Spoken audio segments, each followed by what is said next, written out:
ઈડરથી મલાસમાં railway વિસ્તૃત ખેરાનું 700 કરોડ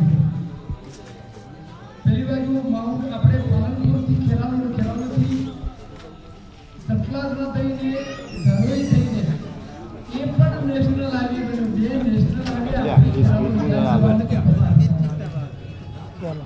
આ road આ નેશનલ હાઈવે આવ્યા અને રેલવે આવી એટલે હવે કોઈ નવો ઇન્ડસ્ટ્રીયલ પાર્ક થશે તો હવે યુવાનોને રોજગારી આપવાનું કંઈક ઊભું કરી શકે. હવે આનાથી વિશે આપણો ધરોઈ ડેમ બન્યો 48 વર્ષ પહેલા એ વૈશ્વિક કક્ષાનું પ્રવાસન ધામ થઈ ગયું છે. ડેમની નીચે 4 કિલોમીટર એવો મોટો ચેક ડેમ 300 કરોડનો બનેલો છે અને એને નદીની બંને બાજુ જેમ અમદાવાદમાં રિવરફ્રન્ટના રોડ થયા છે એવા રોડ બનશે. બંને બાજુ મોટી મોટી રોડ બનશે.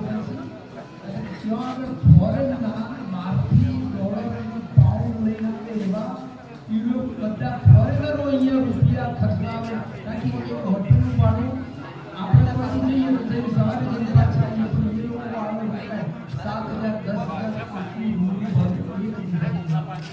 આવી મોટી મોટી